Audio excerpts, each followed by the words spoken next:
그날 새벽 나는 전쟁도 폭발도 아닌 단어 하나에 목숨이 조여드는 걸 처음 느꼈다. 철수. 그 단어가 뜨자마자 공장 안의 소음이 달라졌다. 라인 위에서 돌아가던 기계가 멈춘 것도 아닌데 사람들의 숨이 먼저 멈췄다. 이상했다. 누구도 공식 발표를 한 적이 없었다. 결정된 건 아무것도 없었다. 그런데도 세상은 이미 결말을 정해놓은 것처럼 굴었다. 왜냐하면 그날부터 소문이 아니라 증거들이 차례대로 쌓이기 시작했기 때문이다. 누군가는 숫자를 들이밀었고, 누군가는 서류를 흔들었고, 누군가는 관세라는 단어를 꺼냈다. 그 순간 나는 깨달았다. 나라가 무너지는 방식은 폭발이 아니라 종이에 찍힌 줄 하나에서 시작될 수 있다는 걸. 더 무서운 건 이 일이 한 회사의 문제가 아니라는 사실이었다. 한 나라의 도시가 먹고 사는 방식이 바뀌고 동맹의 온도가 바뀌고 누군가의 내일이 조용히 지워질 수 있는 사건이었다. 그런데도 사람들은 이렇게 말한다. 그냥 기업 이야기 아니냐고.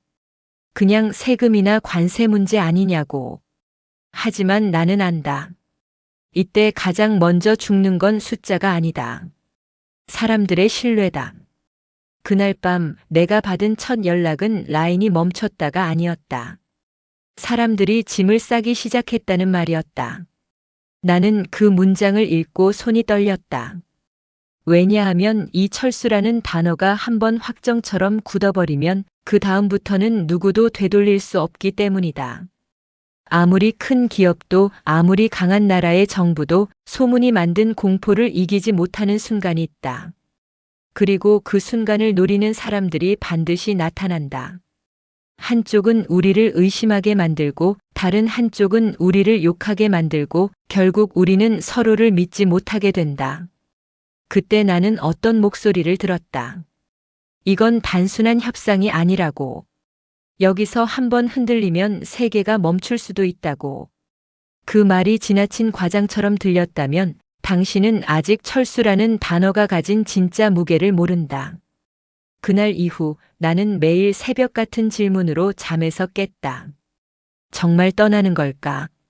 아니면 누군가가 떠나게 만들고 있는 걸까? 그리고 마지막으로 그 새벽을 완전히 뒤집어 놓은 한 장면이 있었다. 그 장면을 본 사람들은 입을 모아 말했다. 한국은 왜 이런 위기에서 항상 다르냐고. 어떤 일이 있었던 걸까요? 본격적인 이야기를 시작할게요. 이야기를 시작하기 전에 구독과 좋아요와 함께 여러분들이 어디서 영상을 보고 계신지 댓글로 적어주세요. 반갑게 인사하고 싶어요. 구독과 좋아요 그리고 댓글 작성은 모두 무료입니다. 지금부터 사연을 시작하겠습니다. 새벽 2시 3분이었습니다. 베트남 박린 공단 야간 라인에서 기계음이 일정하게 박자를 찍고 있었어요. 컨베이어 벨트가 지나갈 때마다 모터가 살짝 떨리고 납땜 냄새가 마스크 안쪽에 달라붙었습니다. 야간은 늘 비슷합니다. 품질 기준서대로 정해진 속도로 정해진 손짓으로. 사람이 흔들리면 제품이 흔들리고 제품이 흔들리면 다음 날 숫자가 무너집니다. 그래서 야간 라인 책임자인 저는 흔들리지 않는 사람이 되려고 노력해왔습니다. 그런데 그날만큼은 달랐습니다. 전쟁도 폭발도 아닌 휴대폰 화면 속 단어 하나가 목을 조여왔어요. 진동도 아니었습니다. 무음으로 떠오른 알림이었는데 귀가 먼저 울렸습니다. 화면 첫 줄이 이렇게 보였습니다. 베트남 관세 20%, 환적 40%. 두 번째 줄에서 손이 멈췄습니다. 생산 재배치 검토. 확정 공지도 아니고 공식 발표도 아니었습니다. 그런데 이상하게도 그 문장들은 이미 결론처럼 보였어요. 누군가가 제 귀에 대고 아주 조용히 철수라고 속삭인 느낌이었습니다. 저는 본능적으로 라인을 둘러봤습니다. 기계는 멀쩡히 돌아가고 있었습니다. 작업등은 같은 밝기였고 작업자 동선도 변하지 않았어요. 그런데 공기만 달라졌습니다. 여기저기서 숨이 얕아졌고 손이 빨라졌고 눈동자가 자꾸 출입문 쪽으로 흔들렸습니다. 야간 조장인 투원이 제 옆으로 다가왔습니다. 투원은 한국어가 아주 자연스럽습니다. 제가 처음 베트남에 왔을 때 한국식 품질 규정서 번역을 투원이 밤새 도와줬어요. 민재님, 이거 진짜예요? 투원 목소리가 낮았는데 낮아서 더 무서웠습니다. 저는 화면을 꺼버렸다가 다시 켰습니다. 혹시 제가 잘못 본 건지 확인하고 싶었거든요. 문장은 그대로였습니다. 그리고 그 아래로 단체 채팅방이 미친 듯이 올라가고 있었습니다. 현지 물류 막히면 끝입니다. 본사에서 라인 조정 이야기 나왔답니다. 협력사 쪽 서류 검증 강화된대요. 미국이 환적 잡는다고요? 베트남이 희생양 될 수도 있대요. 저는 손바닥으로 얼굴을 한번 쓸어내렸습니다. 이성적으로 생각하면 아직 아무것도 확정된 게 없었습니다. 관세 이야기야 늘 떠돌았고 생산 재배치 검토 같은 표현도 회의 자료에 자주 등장합니다. 하지만 현장은 다릅니다. 현장에서는 검토가 폐쇄로 번역됩니다. 현장에서는 조정이 해고로 들립니다. 그리고 현장에서는 소문이 사실보다 빠릅니다. 투원이 다시 물었습니다. 민재님, 사람들이 불안해해요. 투원 말이 끝나자마자 반대편 라인에서 베트남 작업자 한 명이 잠깐 손을 멈추는 게 보였습니다. 정지 버튼을 누른 것도 아니고 기계가 멈춘 것도 아닌데 사람 손이 먼저 멈췄습니다. 그 순간 저는 확신했습니다. 관세 숫자가 라인을 멈추는 게 아니라 사람 마음이 라인을 멈추게 만든다는 사실을요. 저는 투원에게 최대한 단정한 톤으로 말했습니다. 확정 아니에요. 아직 결정된 거 없어요. 근데 투원, 단 하루만 방치하면 확정처럼 굳어버려요. 투원이 입술을 깨물었습니다. 그럼 지금 뭘 해야 해요? 저는 대답을 하려다가 말이 목구멍에서 걸렸습니다. 해야 할 일이 너무 많았고 동시에 아무것도 확실하지 않았기 때문입니다. 확실하지 않은 상황에서 무엇을 한다는 건 책임을 지겠다는 뜻입니다. 야간 책임자에게 책임은 늘 있었지만 그날의 책임은 성격이 달랐습니다. 제품 품질이 아니라 사람들의 믿음이 걸려 있었습니다. 저는 라인 끝쪽 통로로 걸어가면서 작업자들 얼굴을 하나하나 확인했습니다. 눈빛에 질문이 떠 있었습니다. 우리는 버려지는 건가요? 누구도 입 밖으로 묻지 않았지만 모두가 같은 질문을 들고 있었습니다. 사무실로 들어가 문을 닫자 공장 소음이 갑자기 멀어졌습니다. 그 조용함이 더 잔인했습니다. 저는 노트북을 켜고 물류팀 야간 담당자에게 먼저 전화를 걸었습니다. 지금 항만 쪽 움직임 있어요? 상대는 잠깐 숨을 고르고 말했습니다. 민재님, 오늘부터 서류 확인이 좀 빡세졌대요. 평소처럼 지나가던 건도 잡힐 수 있대요. 잡힌다는 게 어느 정도예요? 아직 건수는 없는데요. 분위기가 이상해요. 분위기. 그 단어가 저를 더 불안하게 만들었습니다. 팩트가 아니라 분위기로 움직이기 시작하면 사람들은 서로를 의심하기 시작하거든요. 누군가는 외국 기업이 문제다라고 말할 테고 누군가는 현지 정부가 밀어낸다라고 말할 겁니다. 그리고 결국 가장 먼저 죽는 건 숫자가 아니라 신뢰입니다. 저는 다시 휴대폰을 봤습니다. 이번에는 다른 채팅방에서 메시지가 왔습니다. 사람들이 짐을 싸기 시작했대요. 저는 그 문장을 보고 손이 떨렸습니다. 라인이 멈췄다는 말보다 짐을 싼다는 말이 더 무서웠습니다. 짐을 싼다는 건 마음이 먼저 떠난다는 뜻이니까요. 마음이 떠나면 기계가 아무리 돌아가도 공장은 이미 반쯤 무너진 겁니다. 저는 다시 투원을 불렀습니다. 투원이 들어오자마자 저는 물었습니다. 투원, 현장 분위기 어떠세요? 투원은 잠깐 망설이다가 솔직하게 말했습니다. 다들 인터넷 봤어요. 베트남 뉴스도 보고 한국 뉴스도 보고요. 사람들이 말해요. 한국 회사는 위기 오면 먼저 떠난다고. 저는 그 말을 듣고 가슴이 철렁 내려앉았습니다. 왜냐하면 투원이 느낀 불안은 단순한 일자리 불안이 아니었기 때문입니다. 투원은 통역을 도와준 사람이었고 규정서를 함께 만든 사람이었고 제가 낯선 나라에서 버티도록 도와준 동료였습니다. 투원의 믿음이 흔들리면 저도 흔들립니다. 공장의 체력은 설비가 아니라 관계에서 나오니까요. 저는 투원에게 천천히 말했습니다. 투원, 저는 떠나는 사람이 되고 싶지 않아요. 민재는 여기에서 일했고, 여기에서 배웠고, 여기 사람들한테 도움받았어요. 그래서 소문이 확정이 되기 전에 할 수 있는 걸 다 해볼 겁니다. 투원 눈이 살짝 붉어졌습니다. 투원은 고개를 끄덕이면서도 마지막 질문을 놓지 않았습니다. 민재님, 한국은 우리를 지켜줄 거예요? 저는 그 질문 앞에서 숨이 잠깐 멎었습니다. 지켜준다는 말은 마음으로는 쉬운데 서류로는 가장 어렵습니다. 계약서, 관세, 원산지, 환적, 단속, 숫자. 이런 단어들이 사람 얼굴을 지워버리는 순간이 있습니다. 그래도 저는 도망치고 싶지 않았습니다. 그래서 투원에게 이렇게 말했습니다. 투원, 오늘 밤은 제가 지킬게요. 내일 아침이 오기 전에 제가 할 수 있는 증거를 만들 겁니다.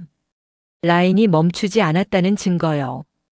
우리가 도망치지 않았다는 증거요. 말을 마치고 나서야 저는 제가 왜 이 이야기를 시작해야 하는지 깨달았습니다. 이건 한 회사의 소문이 아니었습니다.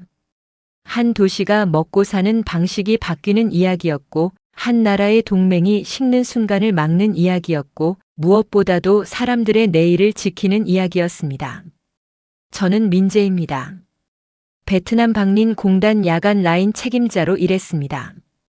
그리고 그 새벽 철수라는 단어가 사실이 되기 전에 사실이 되지 않게 만들려고 발버둥 친 사람입니다. 지금부터 그날의 일을 숨김없이 말씀드리겠습니다. 새벽 라인을 겨우 안정시키고 나서도 저는 마음이 계속 출렁거렸습니다. 기계는 돌아가는데 사람들 표정이 먼저 망가지는 걸 봤기 때문입니다. 그래서 저는 야간이 끝나기 전 할 수 있는 연락을 최대한 돌리기 시작했습니다. 본사 보고 라인을 정리하고 물류 담당에게 재확인하고 협력사 쪽 상황을 얕게라도 파악해 두려고 했습니다. 그때 제가 한 가지를 깨달았습니다. 이 위기는 공장 안에서 시작되는 게 아니라 공장 밖에서 공장을 조여온다는 사실이었습니다. 아침 8시 무렵 하노이의 한국 대사관 경제관 박소연이 받았다는 보고가 제게도 전달됐습니다. 정확히는 현지 분위기가 급격히 바뀌고 있다는 요약이었는데요. 저는 그 문장을 보는 순간 등골이 서늘했습니다. 왜냐하면 숫자보다 무서운 게 분위기이고 분위기보다 무서운 게 의심이기 때문입니다. 박소연은 그날 아침 출근하자마자 회의실부터 열었다고 했습니다. 대사관은 늘 차분해야 하는 곳인데 그날은 다들 말수가 적었다고 합니다. 박소연 책상 위에는 밤새 들어온 모니터링 자료가 쌓여 있었습니다. 베트남 현지 언론 기사 캡처, 업계 단체 채팅방 번역, 통관 관련 공지 정리본까지요. 박소연은 자료를 넘기다가 손을 멈췄습니다. 불법 환적과 원산지 서류 단속 강화라는 문장이 여러 기사에서 반복되고 있었기 때문입니다. 박소연은 경제관답게 감정 대신 구조를 먼저 봅니다.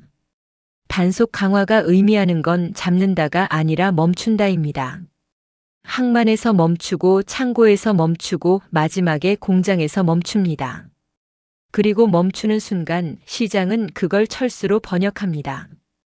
박소연은 그 번역이 얼마나 잔인한지 너무 잘 알고 있었습니다. 같은 시간 또 다른 보고가 들어왔습니다.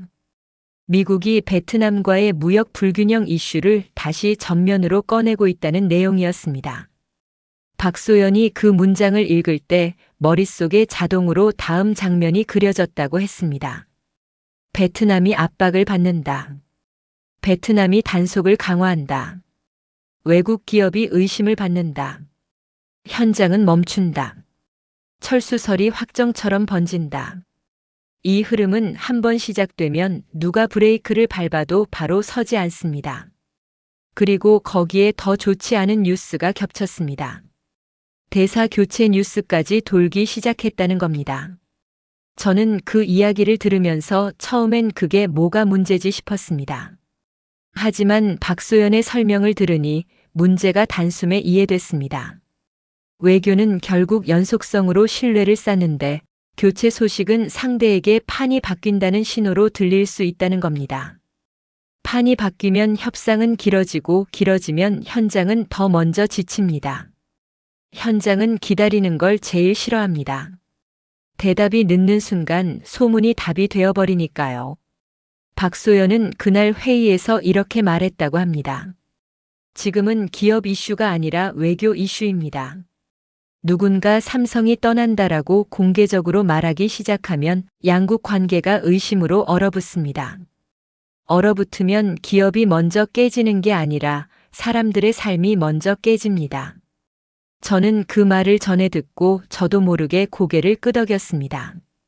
야간 라인에서 봤던 투원의 눈빛이 떠올랐습니다. 투원은 관세가 무서운 게 아니라 버려진다는 감각이 무서웠습니다. 그리고 그 감각은 국경을 넘어 퍼집니다. 현지 직원이 불안해지면 가족이 불안해지고 가족이 불안해지면 동네가 불안해집니다. 그 불안은 어느 순간 외국 기업 특혜 같은 말로 바뀌기도 하고 외국 기업 책임 같은 말로 튀기도 합니다. 박소연은 그 변형을 막아야 했습니다. 막지 못하면 협상이 아니라 감정 싸움이 되어버리니까요. 그런데 박소연에게 들어온 진짜 현실적인 파열음은 따로 있었습니다. 협력사 창고에 쌓인 부품이 서류 확인 때문에 멈추기 시작했다는 연락이었습니다. 저는 이 대목에서 숨이 턱 막혔습니다. 공장은 아직 돌아가고 있는데 공장 바깥이 먼저 멈추는 상황이니까요. 이건 감기처럼 번집니다. 오늘은 창고에서 멈추고 내일은 트럭에서 멈추고 모레는 라인에서 멈춥니다. 그리고 그때부터는 누구나 확신합니다. 봐라, 결국 멈췄잖아. 사람들은 원인을 따지기보다 결과를 붙잡고 공포를 완성합니다. 박소연은 바로 담당자들을 연결하기 시작했습니다. 산업부 쪽 실무 라인, 통관 관련 채널, 현지 업계 협회, 그리고 한국 기업들 연락망까지요. 박소연은 말을 고르는 사람인데도 그날은 단호하게 말했다고 합니다. 멈춤이 밖에서 시작됐습니다. 밖에서 시작된 멈춤은 안으로 들어오기 전에 끊어야 합니다. 박소연은 저처럼 현장에 있는 사람이 아닙니다. 하지만 박소연은 현장보다 더 무서운 걸 봅니다. 정책 문서 한 줄이 도시의 월급 봉투를 바꾼다는 것. 원산지라는 단어가 가족의 저녁 식탁을 흔든다는 것. 그리고 소문이 외교의 체온을 떨어뜨린다는 것. 저는 그날 오전 박소연의 판단을 들으면서 스스로에게 다짐했습니다. 공장 안에서 할 수 있는 건 멈추지 않는 증거를 만드는 일입니다. 공장 밖에서 필요한 건 의심이 커지기 전에 신뢰를 붙잡는 일입니다. 둘 중 하나라도 놓치면 철수라는 단어는 사실이 아니라도 사실처럼 굳어질 겁니다. 투원에게 잠깐 메시지를 보냈습니다. 밖에서 부품이 잠깐 막힐 수도 있습니다. 현장에서는 소문보다 작업 흐름을 먼저 지켜주세요. 투원은 바로 답장을 보냈습니다. 민재님 알겠어요. 사람들 마음부터 지켜볼게요. 저는 그 답장을 보고 마음이 잠깐 내려앉았습니다. 하지만 동시에 더 조급해졌습니다. 마음부터 지킨다는 말은 이미 마음이 흔들리고 있다는 뜻이니까요. 그리고 흔들린 마음은 단 한 번의 멈춤에도 쉽게 무너집니다. 그날 오전 박소연이 마지막으로 남긴 말이 제 머리를 때렸습니다. 지금 필요한 건 협상문이 아니라 사람들이 남아있다를 눈으로 확인하는 장면입니다. 저는 그 말이 왜 이렇게 무겁게 들렸는지 압니다. 이 위기는 숫자 싸움이 아니라 신뢰 싸움이기 때문입니다. 그리고 신뢰는 문장으로 세워지지 않습니다. 신뢰는 멈추지 않는 하루, 멈추지 않는 기록, 멈추지 않는 태도에서 만들어집니다. 며칠이 지나자 공장은 겉보기에는 더 바빠졌습니다. 사람들은 오히려 손을 더 빨리 움직였고 라인 속도도 수치상으로는 안정적으로 유지됐습니다. 하지만 저는 알았습니다. 바쁘다는 건 안심이 아니라 불안을 덮기 위한 과속일 때가 많다는 걸요. 아침 회의에서부터 변화가 보였습니다. 전에는 품질 지표와 불량률이 첫 화면이었는데 그 주부터는 뉴스 캡처와 정책 키워드가 앞에 붙었습니다. 첨단 산업 인센티브 개편 논의, 글로벌 최저한세 영향, 혜택 지속 여부 불확실. 이런 문장들이 회의 자료 상단에 굵은 글씨로 적혔습니다. 저는 숫자를 볼 때보다 그 숫자를 보는 사람들 눈빛을 볼 때 더 긴장했습니다. 인센티브 개편이 곧바로 공장을 닫는다는 뜻은 아닙니다. 글로벌 최저한세도 회사들이 이미 대비하고 있는 흐름입니다. 그런데 현장에서 저 단어들은 이렇게 번역됩니다. 혜택이 줄어든다가 아니라 우리가 필요 없어질 수 있다로요. 그날 점심시간 식당이 유난히 조용했습니다. 젓가락 소리만 나고 웃음이 줄었습니다. 베트남 직원들은 서로 베트남어로 짧게 대화를 주고받았고 한국 파견 인력들은 휴대폰을 오래 들여다봤습니다. 누군가는 밥을 반쯤 남겼고 누군가는 물만 계속 마셨습니다. 투원이 제 옆에 앉았습니다. 투원은 평소라면 농담을 한 번 던지고 분위기를 풀어주는 사람이었는데요. 그날 투원은 목소리를 낮추고 바로 핵심부터 말했습니다. 민재님, 요즘 사람들 뉴스 많이 봐요. 인센티브 바뀐다, 세금 바뀐다 이런 거요. 사람들이 말해요. 한국 회사가 준비하는 거 아니냐고요. 저는 밥숟가락을 잠깐 내려놓고 투원을 바라봤습니다. 준비는 해야죠. 근데 준비가 꼭 떠난다는 뜻은 아니에요. 이렇게 말하면서도 제 속이 불편했습니다. 왜냐하면 준비라는 단어 자체가 이미 사람들에게는 떠나는 그림으로 연결되고 있었기 때문입니다. 오후에는 본사 화상회의가 잡혔습니다. 회의 제목은 리스크 대응 방향 공유였습니다. 이 제목부터가 현장에는 압박입니다. 리스크라는 말이 붙으면 현장은 자동으로 정리라는 단어를 떠올립니다. 화상회의 화면에 본사 담당자들이 차례대로 들어왔습니다. 표정은 평온했지만 말은 빨랐습니다. 본사는 늘 그렇게 말합니다. 공포를 만들지 않기 위해 차분하게. 그런데 현장에서는 차분함이 오히려 더 무섭게 들릴 때가 있습니다. 차분함은 이미 결정을 했다는 신호처럼 들리기도 하거든요. 본사 담당자가 이렇게 말했습니다. 현 단계에서 철수 같은 급격한 선택은 없습니다. 다만 일부 물량은 부분 조정 가능성을 열어두겠습니다. 공급망 안정 차원에서 물량 분산 시나리오도 검토합니다. 저는 그 문장들을 받아 적으면서 동시에 현장 통역처럼 머릿속에서 번역이 돌아갔습니다. 부분 조정은 라인 축소로 들립니다. 물량 분산은 베트남 비중 축소로 들립니다. 검토는 결정 임박으로 들립니다. 회의가 끝나자마자 제 휴대폰이 쉴 새 없이 울렸습니다. 현장 관리자들이었습니다. 민재님, 부분 조정이 뭐예요? 물량 분산이면 우리 라인부터 줄이는 거예요? 사람들 소문이 너무 빨라요. 저는 대답을 정확하게 하려고 할수록 말이 길어졌습니다. 말이 길어질수록 불안이 커졌습니다. 그래서 저는 일부러 짧게, 단정하게 말했습니다. 결정된 거 없습니다. 지금 할 일은 품질과 납기 지키는 겁니다. 멈추지 않는 게 제일 중요합니다. 전화를 끊고 나서도 손끝이 저릿했습니다. 제가 방금 한 말이 얼마나 허약한지 알고 있었기 때문입니다. 현장은 품질과 납기만으로 버티지 않습니다.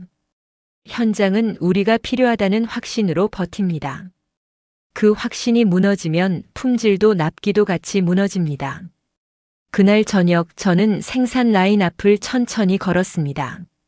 작업등 아래에서 베트남 직원들이 같은 동작을 반복하고 있었습니다. 그 동작이 너무 익숙해서 오히려 불안했습니다. 익숙한 동작이 내일도 계속될 거라는 보장이 없다는 걸 사람들은 이미 알고 있었거든요. 작업자 한 명이 잠깐 제 쪽을 보다가 시선을 피했습니다. 눈이 마주치면 묻게 될 것 같았기 때문입니다. 우리는 괜찮아요? 저는 다음 달 월세를 내야 해요. 아이 학비가 있어요. 이런 질문을요. 저는 작업자들에게 먼저 말을 걸었습니다. 오늘 라인 상태는 괜찮으세요? 불편한 점 있으면 말해주세요. 사람들은 고개를 끄덕였지만 목소리는 줄었습니다. 업무 대답은 했지만 진짜 질문은 삼켰습니다. 야간으로 넘어가기 직전 협력사 쪽에서 연락이 왔습니다. 협력사 담당자가 말했습니다. 민재님, 현장 소문 때문에 거래처도 흔들려요. 다들 계약을 짧게 가져가려고 해요. 혹시 조정 있으면 미리 알려달라고요. 저는 그 말을 듣고 속으로 한숨이 나왔습니다. 조정이 있든 없든 미리 알려달라는 요구 자체가 이미 공포의 확산입니다. 누군가가 미리 짐을 싸기 시작하면 주변도 같이 쌉니다. 짐을 싸는 속도가 빨라질수록 실제 결정이 없어도 결정이 생깁니다. 현장은 그렇게 현실을 만들어버립니다. 그날 밤 투원이 야간 라인 점검표를 들고 제 사무실로 들어왔습니다. 투원은 점검표를 내려놓고 한참 말을 하지 않았습니다. 투원 눈동자가 평소보다 더 어두웠습니다. 저는 일부러 먼저 웃으면서 물었습니다. 투원, 오늘은 문제 없었어요? 투원이 웃지 않았습니다. 투원은 아주 조용히 하지만 또렷하게 물었습니다. 민재님, 사람들이 물어봐요. 우리는 버려지는 거냐고요. 저는 그 질문을 듣고도 바로 답하지 못했습니다. 투원이 원하는 건 자료가 아니라 확신이었습니다. 그런데 확신은 제가 혼자 만들 수 있는 게 아니었습니다. 관세, 원산지, 정책, 세금, 본사 판단, 외교 공기까지 너무 많은 손이 한꺼번에 이 공장을 잡고 흔들고 있었어요. 투원이 다시 물었습니다. 민재님, 한국은 우리를 지켜줄 거예요? 저는 입을 열었다가 닫았습니다. 지켜준다고 말하고 싶었습니다. 하지만 지켜준다는 말은 실수하면 더 잔인한 거짓말이 될 수 있습니다. 그래서 저는 투원 앞에서 처음으로 제 한계를 느꼈습니다. 책임자라는 이름이 말의 무게를 더 무겁게 만든다는 걸요. 저는 결국 이렇게만 말했습니다. 투원, 저는 여기서 도망치지 않겠습니다. 제가 할 수 있는 일은 다 하겠습니다. 그리고 멈추지 않게 만들겠습니다. 투원은 고개를 끄덕였지만 눈빛은 아직 흔들리고 있었습니다. 저는 그 흔들림이 얼마나 위험한지 알았습니다. 이 흔들림이 다음 단계로 넘어가면 소문은 단어가 아니라 결론이 됩니다. 그리고 결론이 되면 그때부터는 누가 무엇을 말해도 늦을 수 있습니다. 그 주부터 뉴스는 더 노골적으로 사람 마음을 건드리기 시작했습니다. 공장 안에서는 기계가 돌아가는데 공장 밖에서는 단어들이 돌아다녔습니다. 사람들은 단어를 주워 담아서 자기 방식대로 해석했습니다. 그리고 그 해석이 다시 소문이 되어 현장으로 되돌아왔습니다. 아침에 출근하면 제일 먼저 하는 일이 바뀌었습니다. 예전에는 품질 보고서를 펼쳤는데 그때는 기사 알림부터 열었습니다. 제 손가락이 스크롤을 내릴수록 세계 공급망이라는 말이 점점 더 불길하게 보였습니다. 사실 세계 공급망은 회사 입장에서는 자랑이고 전략인데요. 현장에서는 그 말이 언제든 옮길 수 있다로 들리기 시작했습니다. 이재용 이름이 기사 제목에 반복해서 박혔습니다. 베트남 생산 글로벌 전략의 핵심. 공급망 재편 속 선택지 검토. 현지 투자 지속. 문장은 중립적이어야 했는데 사람들은 중립을 믿지 않았습니다. 사람들은 자극적인 결론을 먼저 원했고 그 결론은 늘 같은 단어로 수렴했습니다. 철수. 투원도 달라졌습니다. 투원은 이전처럼 현장을 다독이긴 했지만 웃음이 확실히 줄었습니다. 투원이 웃지 않으면 다른 직원들도 쉽게 웃지 못합니다. 현장 분위기는 리더의 표정에서 가장 먼저 무너지니까요. 점심시간에 식당에서 베트남 직원들이 휴대폰을 보여줬습니다. 번역된 기사 제목이었습니다. 한국 기업, 베트남 떠나나? 저는 순간적으로 손이 먼저 나가 화면을 덮고 싶었습니다. 하지만 덮는다고 없어지지 않습니다. 오히려 덮는 행동이 숨기는 게 있다로 바뀌어 버립니다. 그래서 저는 최대한 차분하게 말했습니다. 이건 제목이 3개 뽑힌 겁니다. 공장 운영은 지금 그대로입니다. 오늘 납기랑 품질부터 같이 지켜봅시다. 말은 그렇게 했는데 제 속은 불안했습니다. 왜냐하면 이번에는 베트남 내부 이슈만이 아니라 미국 쪽 데이터가 같이 붙기 시작했기 때문입니다. 미국이 베트남발 휴대전화와 부품 수입이 줄었다는 보도, 감소 폭이 눈에 띈다는 분석, 환적 단속 강화 가능성 같은 단어들이 줄줄이 이어졌습니다.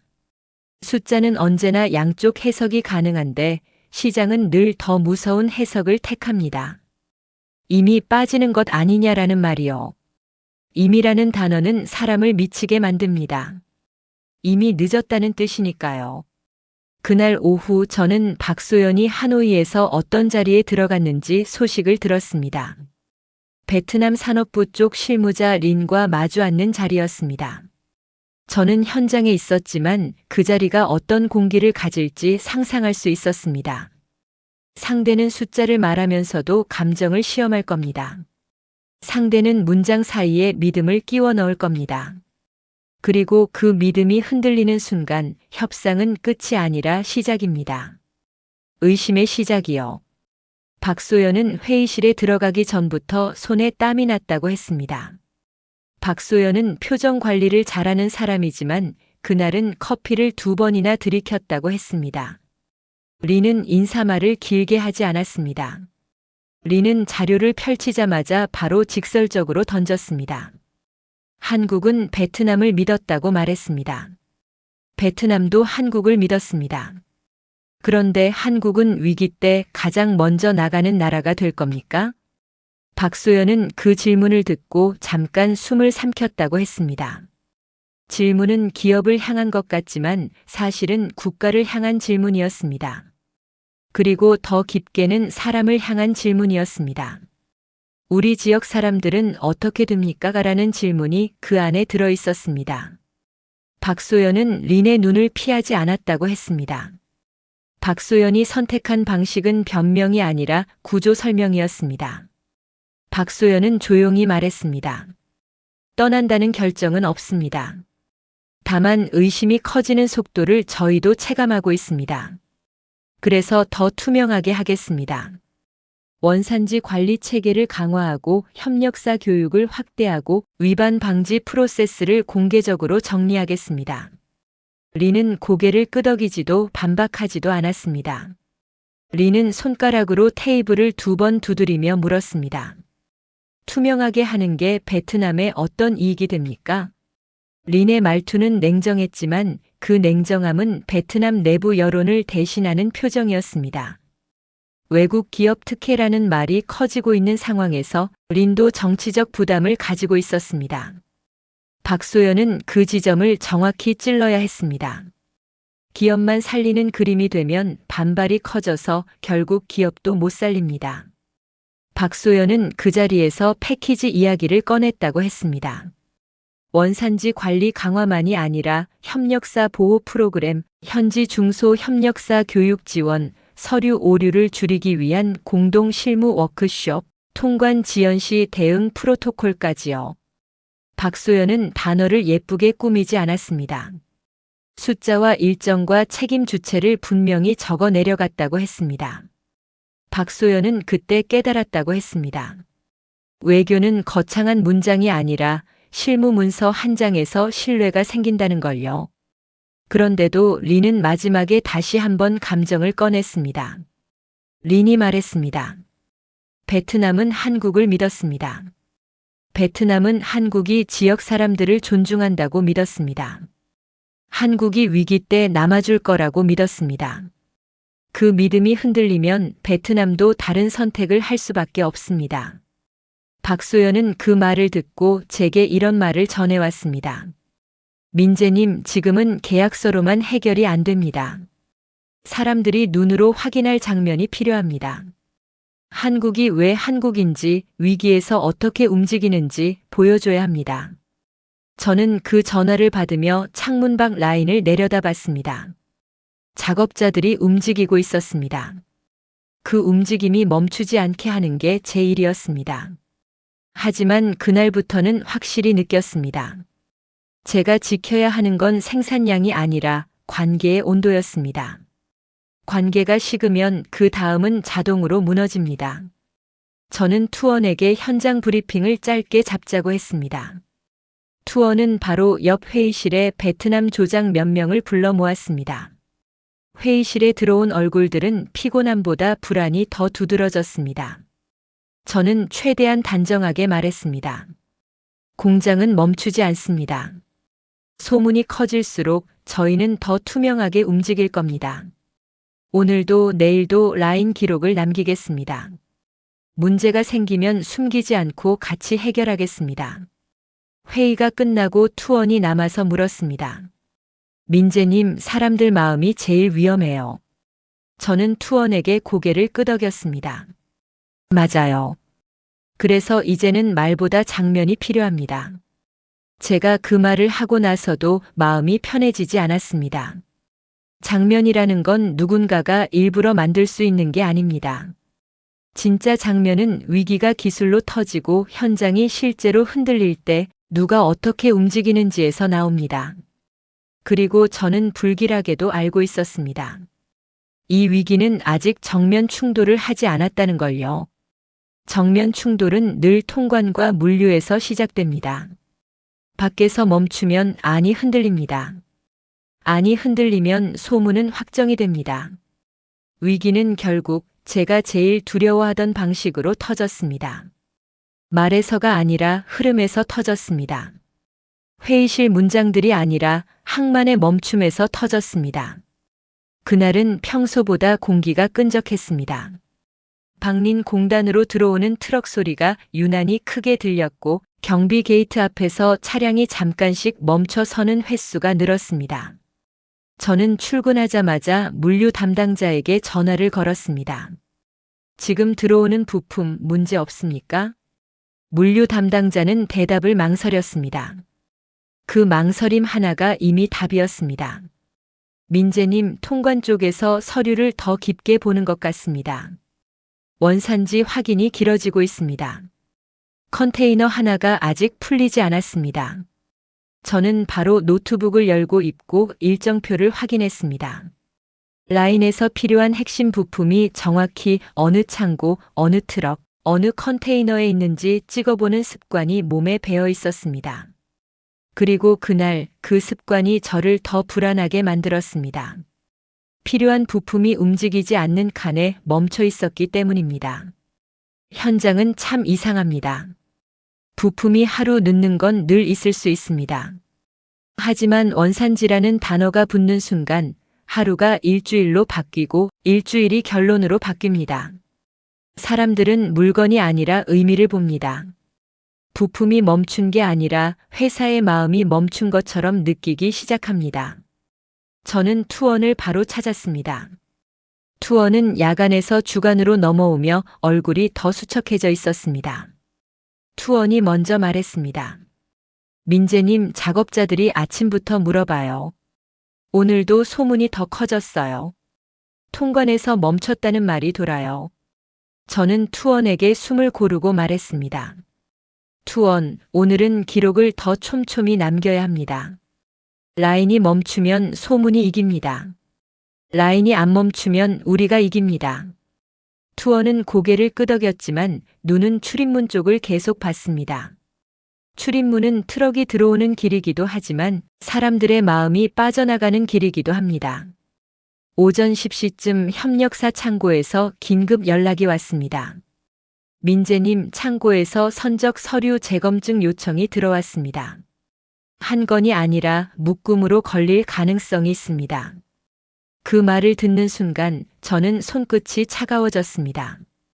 묶음이라는 말은 확산이라는 뜻이었습니다. 확산은 공포의 연료입니다. 저는 바로 본사에 보고를 올렸습니다. 문장을 최대한 건조하게 쓰려고 했습니다. 감정이 섞이면 현장이 흔들린다라는 평가가 붙을 수 있기 때문입니다. 하지만 보고를 다 쓰고 나서도 저는 스스로 문장을 지웠다 다시 썼습니다. 통관 지연 가능성이라고 쓰면 약해 보이고 통관 리스크 현실화라고 쓰면 패닉을 부릅니다. 저는 결국 이렇게 썼습니다. 현재 지연은 관리 가능 범위입니다. 단 원산지 검증 강화 조짐이 있어 즉시 현장 대응 필요합니다. 그리고 마지막 문장을 붙였습니다. 현장에 와주셔야 합니다. 저는 그 문장을 보낼 때 손이 떨렸습니다. 본사에 와달라는 말은 책임을 나누자는 말이기도 하고 동시에 혼자 못 막는다는 고백이기도 합니다. 그 고백을 하는 게 자존심의 문제가 아니라 사람들의 삶의 문제라는 걸 저는 알고 있었습니다. 점심시간이 다가오자 현장 분위기가 더 내려앉았습니다. 식당에서 밥을 먹는 사람들의 속도가 빨라졌습니다. 대화는 줄고 휴대폰 화면만 늘었습니다. 투원이 젓가락을 내려놓고 조용히 말했습니다. 민재님, 오늘 라인 멈추면. 투원은 끝까지 말하지 못했습니다. 투원이 말하지 못한 단어는 모두가 알고 있었습니다. 철수. 저는 밥을 다 먹지도 못하고 공장으로 돌아왔습니다. 라인 앞에서 작업자들 눈을 마주쳤습니다. 작업자들 눈에는 질문이 아니라 판결문 같은 체념이 떠 있었습니다. 저는 그 체념을 뒤집어야 했습니다. 뒤집지 못하면 소문이 사실이 되어버립니다. 오후 2시 라인에서 경고등이 하나 떴습니다. 부품 투입 구간에서 재고 알림이 주의로 바뀌었습니다. 아직 멈춤은 아니었습니다. 하지만 주의는 현장에선 예고입니다. 예고는 불안의 방아쇠입니다. 저는 즉시 라인 속도를 조금 조정하고 대체 재고를 끌어오고 품질팀과 함께 공정 변경 없이 버틸 방법을 찾기 시작했습니다. 그 과정에서 저는 계속 투원에게 말했습니다. 지금은 침착해야 합니다. 침착함은 느림이 아니라 순서입니다. 순서를 지키면 실수가 줄어듭니다. 그때 본사에서 답장이 왔습니다. 짧았습니다. 현장 합동 대응팀 파견 결정. 저는 그 문장을 읽고 오히려 숨이 잠깐 멎었습니다. 파견 결정은 안도이면서도 이 사태가 그만큼 커졌다는 뜻이었기 때문입니다. 하지만 저는 바로 마음을 다잡았습니다. 이제는 말이 아니라 움직임으로 보여줄 시간입니다. 그날 밤 공장 정문 앞에 차량이 여러 대 들어왔습니다. 검은 가방을 든 사람들이 빠르게 걸어 들어왔습니다. 회의만 하는 팀이 아니었습니다. 품질, 물류, 법무, 통관, 생산, 안전 담당자들이 한 번에 묶여 들어왔습니다. 현장에서는 그런 구성을 합동 대응이라고 부릅니다. 한국이 재난에서 보여주던 방식 그대로였습니다. 역할이 칸칸이 쪼개져 있고 책임이 명확하고 결정이 빠른 방식이었습니다. 대응팀 리더가 제게 먼저 악수를 건넸습니다. 리더는 제 눈을 보고 말했습니다. 민재, 철수설은 말로 이길 수 없습니다. 철수설을 이기는 건 기록입니다. 멈추지 않았다는 증거, 지켰다는 증거. 저는 그 말에 목이 뜨거워졌습니다. 저는 그 순간 제가 왜 잠을 못 자고 버텼는지 알았습니다. 증거를 만들기 위해서였습니다. 누군가의 불안을 설득하기 위해서가 아니라 불안이 설득을 먹어치우기 전에 차단하기 위해서였습니다. 대응팀은 곧바로 공장 안에 작은 상황실을 만들었습니다. 회의실 한쪽 벽에는 화이트보드가 붙었고 보드에는 통관 마이너스 창고 마이너스 라인 흐름이 굵게 그려졌습니다. 각 흐름마다 책임자 이름이 적혔습니다. 그리고 책임자 이름 옆에 시간 단위 목표가 적혔습니다. 서류 오류 0, 입고 지연 최소화, 라인 정지 0. 투원이 상황실 앞에서 그 장면을 한참 바라봤습니다. 투원은 제게 조용히 말했습니다. 민재님, 이거 진짜 다르네요. 투원 목소리에 처음으로 작은 온기가 돌아왔습니다. 저는 투원에게 고개를 끄덕였습니다. 한국은 말로 위로하지 않을 때가 있어요. 대신 시스템으로 안심시킵니다. 그날 밤 라인은 아직 멈추지 않았습니다. 하지만 위기는 끝나지 않았습니다. 오히려 이제부터가 정면 승부였습니다. 왜냐하면 단속 프레임은 이제부터 커질 것이고 현지 여론은 이제부터 더 날카로워질 것이고 미국 쪽 시선은 이제부터 더 차가워질 것이기 때문입니다. 상황실의 불빛이 밝아질수록 밖의 어둠도 같이 짙어질 겁니다.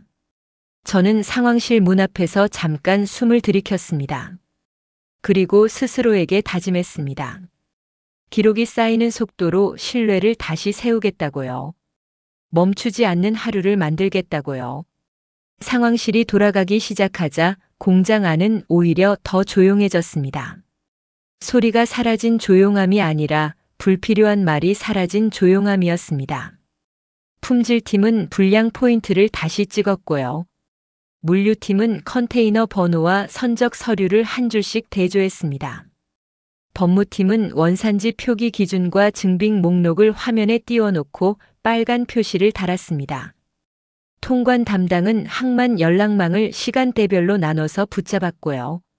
안전 담당은 야간 작업 동선을 재정리하면서 혼란이 사고를 부른다는 말을 반복했습니다.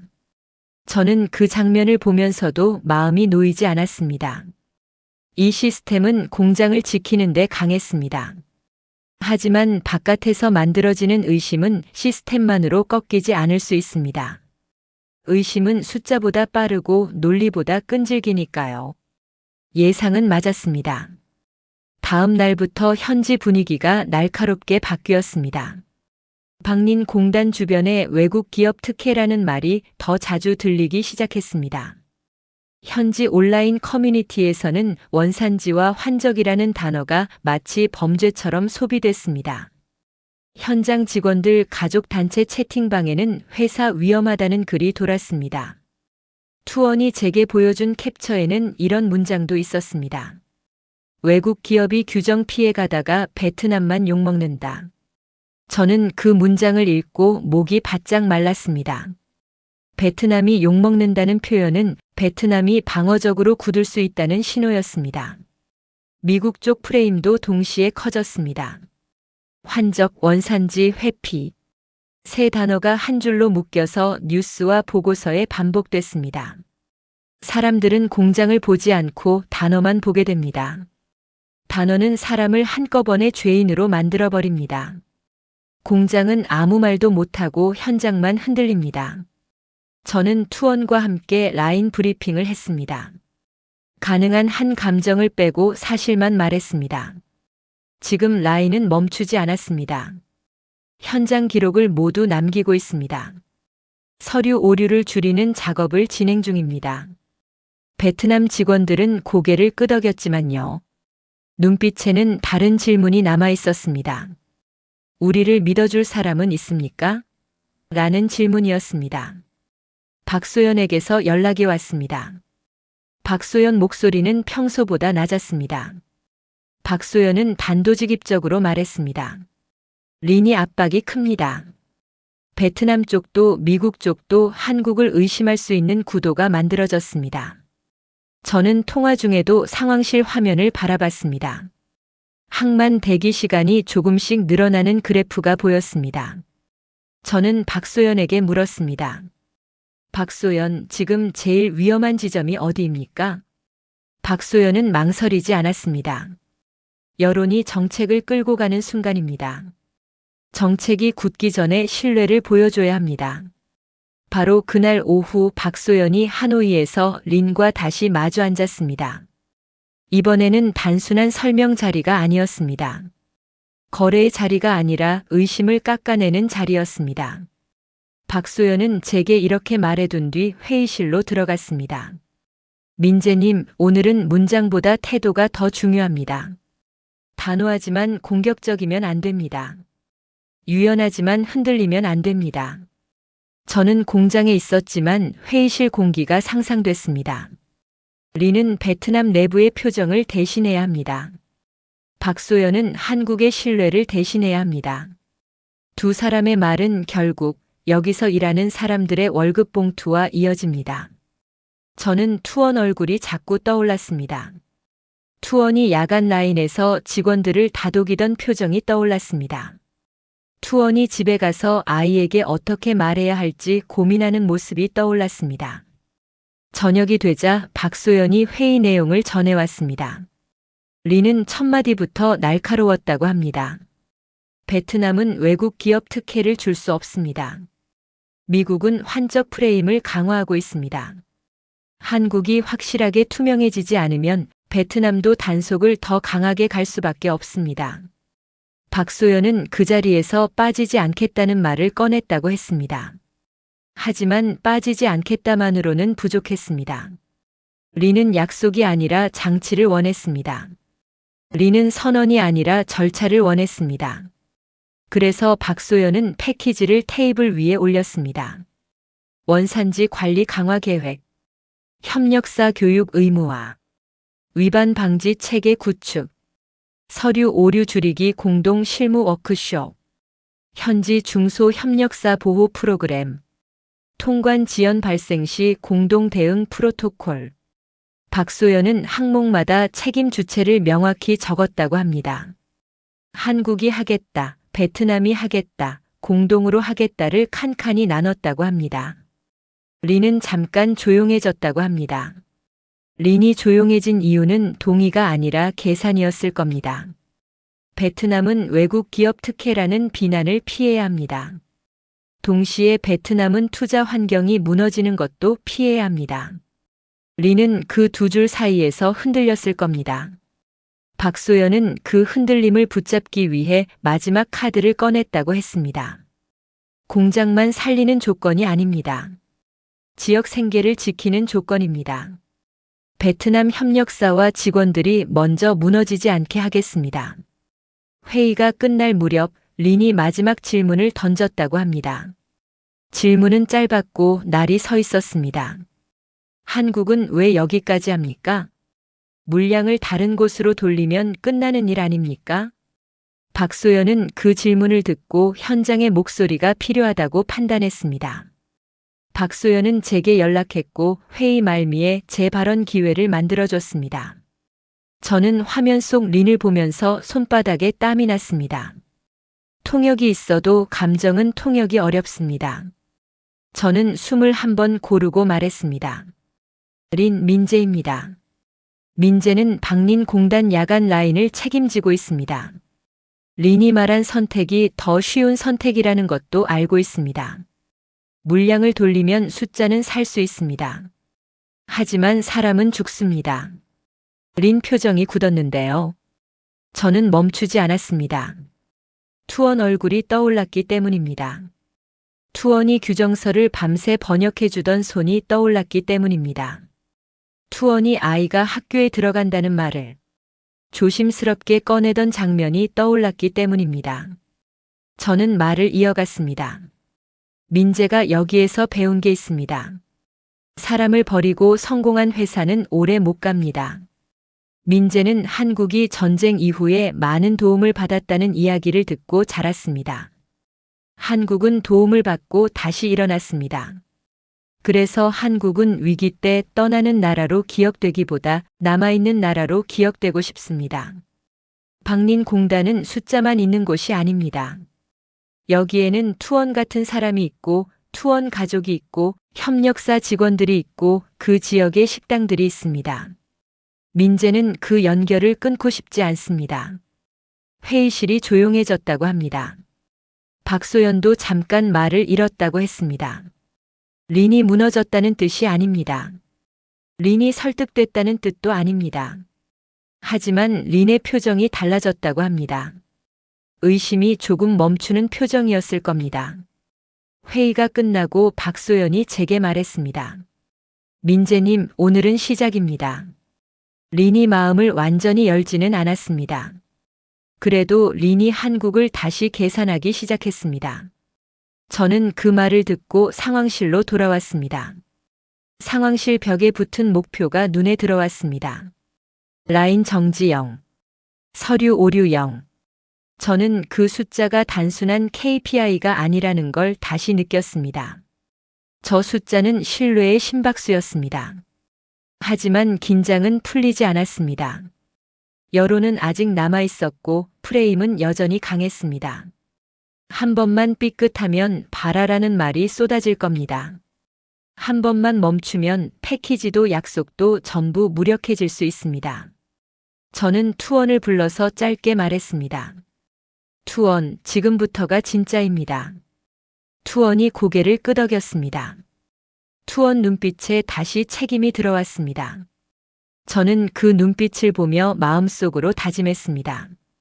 멈추지 않는 하루를 쌓아서 의심이 들어올 틈을 없애겠다고요. 결정적 장면은 회의실에서 나오지 않았습니다. 정치 뉴스 자막에서 나오지도 않았습니다. 그 장면은 아주 평범한 아침 공장 바닥에서 나왔습니다. 합동 대응팀이 상황실을 만든 지 사흘째 되는 날이었습니다. 저는 새벽 5시에 눈이 떠졌습니다. 알람보다 먼저 깼다는 건 몸이 이미 위기를 일정으로 받아들이고 있다는 뜻이었습니다. 샤워를 하면서도 머릿속에는 컨테이너 번호가 맴돌았습니다. 출근길 차창 밖으로 박린의 가로등이 하나씩 지나갈 때마다 저는 속으로 같은 문장을 반복했습니다. 오늘도 멈추면 안 됩니다. 오늘도 기록을 만들어야 합니다. 공장에 도착하니 상황실이 먼저 움직이고 있었습니다. 화이트보드에는 밤새 업데이트된 숫자가 빼곡했습니다. 통관 대기 시간, 서류 오류 건수, 협력사 교육 진행률, 라인별 부품 커버리지. 숫자들은 차갑게 보이지만 저는 그 숫자들이 사람 얼굴처럼 느껴졌습니다. 특히 서류 오류 0이라는 목표 옆에 빨간 동그라미가 찍혀 있던 순간 가슴이 조금 풀렸습니다. 오류가 0이라는 건 단순히 깔끔하다는 의미가 아니었습니다. 누군가가 우리를 의심할 때 방어할 수 있는 벽이 생겼다는 뜻이었습니다. 통관 담당이 항만 쪽 연락망을 화면에 띄워놓고 말했습니다. 오늘 오전에 표본 검사 들어올 가능성이 큽니다. 검사 자체가 문제는 아닙니다. 검사로 멈추는 시간이 문제입니다. 저는 그 말을 듣자마자 물류 담당과 눈을 마주쳤습니다. 물류 담당은 이미 대체 동선을 준비해둔 상태였습니다. 라인은 한 방향만 뚫려 있으면 안 됩니다. 한 길이 막히면 다른 길로 흘릴 수 있어야 합니다. 사람 관계도 똑같습니다. 한 신뢰가 흔들리면 다른 신뢰가 받쳐줘야 합니다. 오전 9시 예상대로 통관 쪽에서 추가 확인 요청이 들어왔습니다. 현장에서는 이런 순간이 제일 위험합니다. 다들 숨을 멈추고 누가 먼저 흔들리는지 보는 시간입니다. 예전 같으면 큰일 났다라는 말이 먼저 나왔을 텐데요. 그날은 달랐습니다. 상황실에서는 누가 한숨을 쉬는 대신 체크리스트가 먼저 열렸습니다. 법무 담당이 말했습니다. 요청 항목은 이미 준비되어 있습니다. 증빙 파일은 폴더 3번입니다. 통관 담당이 바로 이어받았습니다. 항만 담당자에게 지금 전송합니다. 물류 담당은 동시에 말했습니다. 만약 지연되면 오늘 투입 물량은 창고 비에서 우회 가능합니다. 그 모든 대화가 2분 안에 끝났습니다. 저는 그 장면을 보고 처음으로 확신했습니다. 철수설을 이기는 건 감정 싸움이 아니라 반응 속도라는 걸요. 공포는 느린 조직을 먹습니다. 신뢰는 빠른 책임에서 살아납니다. 라인으로 내려가자 투원이 이미 작업자들을 모아놓고 있었습니다. 투원은 평소보다 목소리가 또렷했습니다. 오늘도 라인은 멈추지 않습니다. 문제는 상황실에서 처리합니다. 작업자들은 자기 자리에서 품질만 지키면 됩니다. 작업자들 표정이 아주 조금 풀렸습니다. 큰 웃음은 아니었지만 눈빛이 덜 흔들렸습니다. 그 작은 변화가 저는 너무 반가웠습니다. 점심 무렵 한 가지 사건이 있었습니다. 야간에 들어온 부품 중 일부 라벨 표기가 애매한 게 발견됐습니다. 예전 같으면 현장에서는 바로 소문이 됐을 겁니다. 원산지 문제 생겼대. 이제 끝이야. 하지만 그날은 다르게 흘렀습니다. 품질 담당이 라벨 사진을 찍어서 상황실로 올렸고요. 법무 담당이 기준을 확인하고 협력사 담당이 즉시 공급사에 연락해서 서류를 재발급받았습니다. 그 과정이 투명하게 공유됐습니다. 숨기지 않고 덮지 않고 바로 처리하는 모습을 사람들이 눈으로 봤습니다. 사람들은 그때 처음으로 느낍니다. 아, 이 조직은 도망치지 않는구나. 오후에는 협력사 교육 세션이 진행됐습니다.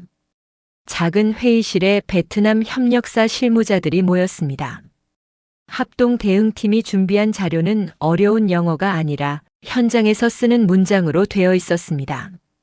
어떤 서류가 왜 필요한지, 어느 지점에서 실수가 많이 나는지, 실수하면 어떤 위험이 생기는지, 그리고 마지막 페이지에는 이렇게 적혀 있었습니다. 실수는 처벌이 아니라 예방으로 줄입니다. 저는 그 문장을 보면서 마음이 뜨거워졌습니다. 이 문장은 단속을 피하자는 문장이 아니었습니다. 함께 살아남자는 문장이었습니다. 저녁이 가까워질수록 현장 소문이 조금씩 달라졌습니다. 누군가가 말했습니다. 통관이 더 빡세진 건 맞는데 이번엔 안 멈췄대. 또 누군가가 말했습니다. 상황실이 생기니까 대응이 빠르대. 그리고 가장 중요한 말이 돌기 시작했습니다. 한국 사람들이 그냥 남아있대. 저는 그 문장을 들었을 때 어깨에서 무언가가 툭 떨어지는 느낌이었습니다. 남아있다는 건 사실 그 자체로 가장 강한 메시지입니다. 떠날 거면 밤샘할 이유가 없습니다. 남아있으니까 밤샘합니다. 야간으로 넘어가기 직전 투원이 제게 조용히 말했습니다. 민재님, 오늘은 사람들이 짐 이야기 안 했어요. 저는 그 말을 듣고 잠깐 말이 안 나왔습니다. 며칠 전에는 사람들이 짐을 싼다는 문장이 저를 떨게 했는데요. 그날은 짐 이야기 안 한다는 문장이 저를 울컥하게 만들었습니다. 그날 밤 공장 앞 작은 식당에서 일이 하나 더 있었습니다. 상황실 팀원 몇 명이 늦은 저녁을 사 먹으러 나갔는데요. 베트남 직원들이 조용히 따라가더니 계산대 앞에서 먼저 돈을 내려고 했습니다. 식당 사장이 쌀국수를 내오면서 웃었습니다. 오늘은 우리 쏩니다. 말은 짧았지만 마음은 길었습니다. 고맙다. 그 한마디가 며칠 동안 쌓인 불안을 잠깐 멈추게 했습니다. 저는 식당 문 앞에서 투원과 잠깐 서 있었습니다. 투원이 하늘을 보면서 말했습니다. 민재님, 사람들은 결국 행동을 믿어요. 저는 고개를 끄덕였습니다. 민재도 이제 확실히 알겠어요. 이건 관세 싸움이 아니라 신뢰 싸움입니다. 그날 밤 저는 숙소로 돌아가서도 바로 잠들지 못했습니다. 하지만 예전처럼 공포 때문에 잠을 못 잔 게 아니었습니다. 내일도 같은 속도로 책임을 이어갈 수 있을지 그 무게 때문에 잠이 안 왔습니다.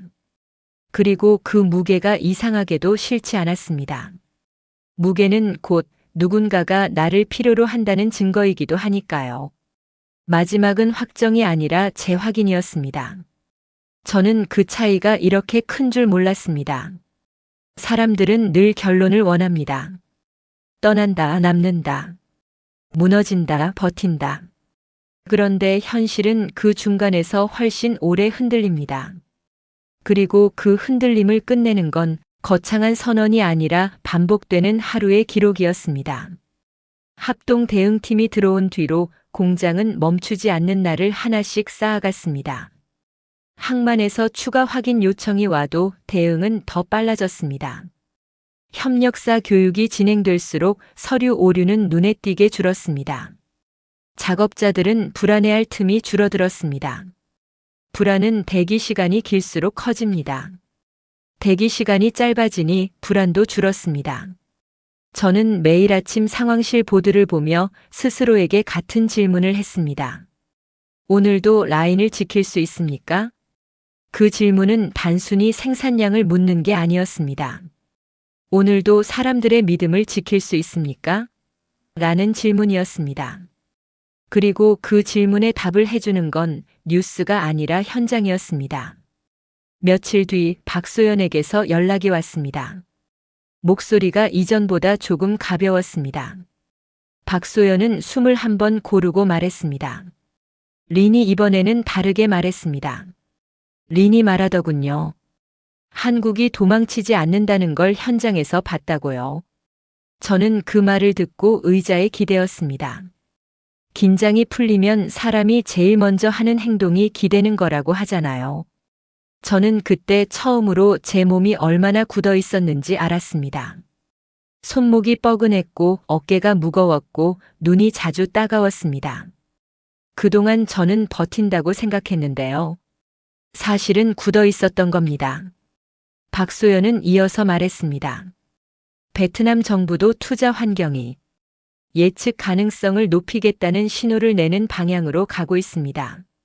한국 쪽은 원산지 관리 체계와 협력사 보호 프로그램을 공식화하는 작업을 시작했습니다. 그리고 가장 중요한 건 당장 철수 발표가 아니라는 점입니다. 저는 그 문장에서 마음이 확 내려갔습니다. 철수하지 않는다는 말이 아니라 철수를 발표하지 않는다는 현실적인 표현이어서 더 믿을 수 있었습니다.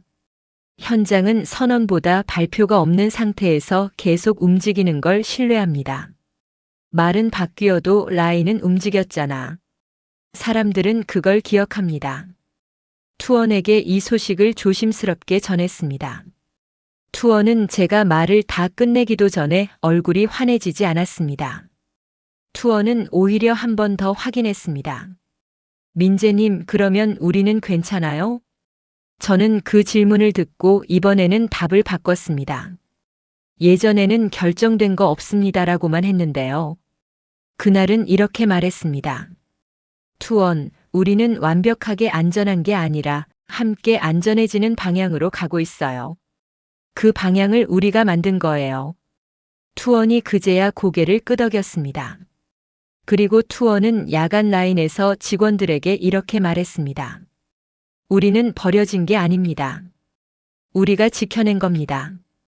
그 말이 퍼지는 걸 저는 라인 끝에서 들었습니다. 아주 조용히 하지만 단단하게 퍼졌습니다. 그 순간 저는 깨달았습니다. 신뢰는 누가 주는 게 아니라 같이 만들어내는 거라는 걸요. 마지막 주에 본사에서 공장 운영 관련 내부 안내가 내려왔습니다. 문장 자체는 차분했습니다. 현지와 함께 가는 구조 강화, 원산지 관리 체계 고도화, 협력사 교육 정례화, 지역 생계 영향 최소화, 생산은 조정될 수 있다고도 적혀 있었습니다. 그 문장을 보고 저는 오히려 마음이 편해졌습니다. 현실은 늘 조정이 있으니까요. 중요한 건 조정이 아니라 관계가 끊어지느냐였습니다. 그리고 그 문서가 말하고 있었습니다. 끊지 않겠다고요. 며칠 뒤 공장 앞 작은 식당에 다시 갔습니다. 그때 그 쌀국수 식당이었습니다. 사장은 저를 보자마자 웃으면서 말했습니다. 요즘 얼굴 좋아졌네. 저는 웃다가 갑자기 눈이 시큰해졌습니다. 사장은 그냥 던진 말이었을 겁니다. 하지만 제게는 그 말이 결말처럼 들렸습니다. 얼굴이 좋아졌다는 건 적어도 이 지역이 아직 살아있다는 뜻이었으니까요. 그날 밤 투원이 제게 사진 하나를 보여줬습니다. 투원 아이가 학교 입학 준비물 목록을 들고 웃고 있는 사진이었습니다. 투원은 조용히 말했습니다. 민재님, 아이가 물어봤어요. 아빠 회사 괜찮냐고요? 투원은 잠깐 멈추더니 다시 말했습니다. 이제는 말할 수 있어요. 괜찮아. 저는 그 말을 듣고 목 안쪽이 뜨거워졌습니다. 공장 하나가 괜찮아지는 게 아니라 사람 한 명이 안심하는 게 이렇게 큰 일이었습니다. 저는 지금도 그 새벽을 잊지 못합니다. 휴대폰 화면에 뜬 관세 숫자와 재배치 검토라는 문장. 그 문장들이 철수라는 단어로 굳어지기 전에 우리가 얼마나 빨리 움직였는지, 우리가 얼마나 투명하게 기록을 쌓았는지, 우리가 얼마나 끝까지 남아 있었는지. 그 모든 과정이 결국 하나로 정리됐습니다. 위기 때 한국이 강한 이유는 목소리가 커서가 아니었습니다. 책임이 빨라서였습니다. 역할이 분명해서였습니다. 그리고 무엇보다 사람을 숫자보다 먼저 보려고 했기 때문입니다. 저는 민재입니다. 베트남 방린공단에서 야간 라인을 책임졌던 사람입니다. 그때 저는 배웠습니다. 나라가 무너지는 방식은 폭발이 아니라 종이에 찍힌 줄 하나에서 시작될 수 있다는 걸요. 하지만 나라가 다시 버티는 방식도 거창한 구호가 아니라 현장에서 쌓이는 기록과 책임에서 시작된다는 걸요. 여러분, 위기는 늘 숫자로 시작하는 것처럼 보이지만요. 진짜 위기는 믿음이 흔들리는 순간부터 시작됩니다. 그리고 믿음을 지키는 건 거창한 영웅이 아니라 오늘도 멈추지 않게 만든 평범한 사람들의 선택입니다. 이 이야기가 마음에 남았다면 여러분의 자리에서 지키고 싶은 사람을 한번 떠올려 주세요. 그게 위기를 이기는 가장 현실적인 힘이니까요. 오늘의 사연은 여기까지입니다. 사연이 마음에 드셨다면 좋아요 버튼 한 번만 눌러주세요. 여러분의 클릭 한 번이 저에게 가장 큰 힘이 됩니다. 끝까지 시청해 주셔서 감사합니다.